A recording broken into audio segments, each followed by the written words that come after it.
Assalamualaikum warahmatullahi wabarakatuh. Kita sebagai generasi penerus wajib mengetahui sejarah. Yang salah satunya adalah sejarah kemerdekaan Republik Indonesia.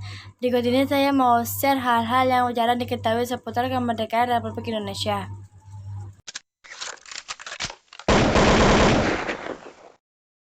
Pencipta lagu Hari Kemerdekaan adalah H. Mutahar. Siapakah beliau? Pencipta lagu Hari Kemerdekaan adalah seorang zuriat Rasulullah SAW yang bernama Habib Hussein Mutahar.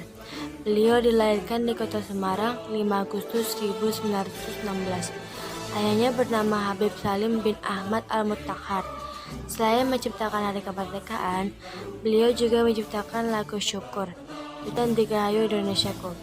Bapak Hussein Mutahar juga pendiri Paskibraka.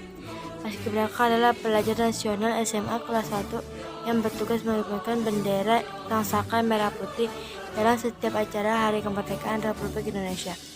Beliau mendapatkan gelar kehormatan Bintang Mahaputra atas jasanya menyelamatkan bendera pusaka merah putih, dan juga mendapatkan Bintang Gerilya atas jasanya untuk berperang gerilya pada tahun 1448 sampai 1449.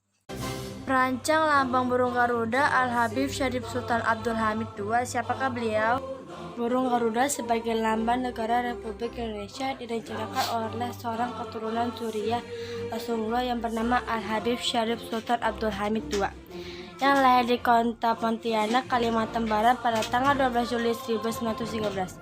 Ayahnya bernama Al-Habib Muhammad bin Yusuf Al-Qadri. Beliau juga seorang sultan dari Kesultanan Qadiriyah di Kalimantan Barat. Sultan Hamid II ditugaskan untuk merencanakan dan merumuskan gambar dan lambang negara Republik Indonesia Garuda Pancasila, yang maknanya adalah jumlah bulu pada sayap burung Garuda dapat 17 untuk tanggal kemerdekaan Republik Indonesia. Jumlah bulu pada ekor burung Garuda terdapat 8 untuk bulan 8 atau Agustus. Jumlah bulu pada leher burung Garuda terdapat 45 untuk tahun kemerdekaan Republik Indonesia, yaitu 1945. Keren sih, brother. Bendera merah putih digagas oleh seorang Habib bernama Habib Idrus Al-Jufri. Siapakah beliau? Bendera merah putih sebagai bendera Republik Indonesia digagas oleh keturunan Zuriyah Rasulullah SAW yang bernama Al-Habib Idrus Al-Jufri, yang lahir di Tarim, Yaman 15 Maret 1892. Habib Idrus Al-Jufri merupakan tokoh pejuang di Provinsi Sulawesi Tengah. Pada usia 41 tahun, beliau mendirikan lembaga Al-Khairat pada tahun 1930. Beliau pindah ke kota Palu. Habib Idrus juga mempunyai cicit yang bernama Habib Salim Segaf Al-Jufri, dan dahulu pernah menjabat Menteri Sosial di era Presiden Susilo Bambang Yudhoyono, dan saat ini beliau mengemban amanah Dewan Syariah di salah satu partai Islam terbesar di Indonesia. Penentu hari dan waktu proklamasi adalah Habib Ali Al-Habsyi. Siapakah beliau? Kami, bangsa Indonesia, dengan ini menyatakan kemerdekaan Indonesia.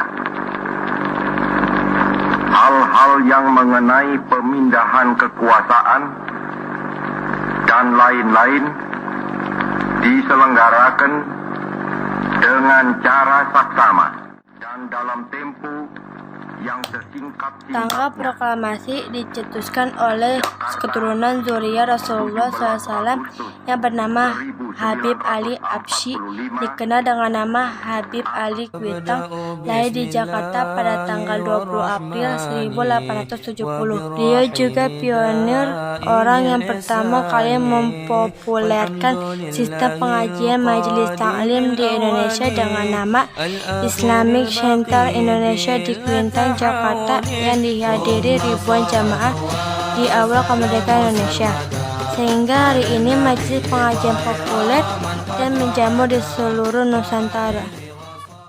Perjuangan rakyat Surabaya berawal dari resolusi jihad. Siapakah yang mengeluarkan fatwa tersebut?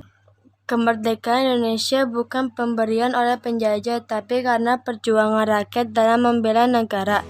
Ini salah satunya Kiai Haji Muhammad Hasyim Asy'ari.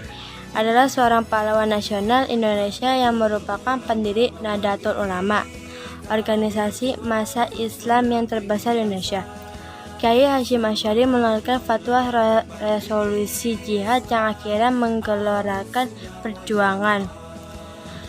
Fatwa jihad yang kemudian menjadi resolusi jihad yang dikeluarkan oleh NU menjadi semangat nasionalisme itu melalui implementasi nilai-nilai religius di dalamnya. Hal ini karena NU memiliki basis sosial yang kuat di Jawa, sehingga fatwa tersebut dapat dilakukan para santri di Jawa. Peristiwa pertempuran 10 November 1945 di Surabaya atas dasar resolusi jihad yang diumumkan pada pertemuan ulama-ulama NU se-Jawa dan Madura pada tanggal 21 dan 22 Oktober 1945 atau 18 hari sebelumnya. Sayangnya, sejarah nasional Indonesia tidak mencantumkan catatan penting mengenai resolusi jihad sebagai konteks peperangan yang akhirnya ditandai secara nasional sebagai Hari Pahlawan tersebut. Dan pada tanggal 22 Oktober juga ditetapkan hari santri yang dicetuskan oleh Bapak Hidayat Nur Wahid di era Presiden Joko Widodo.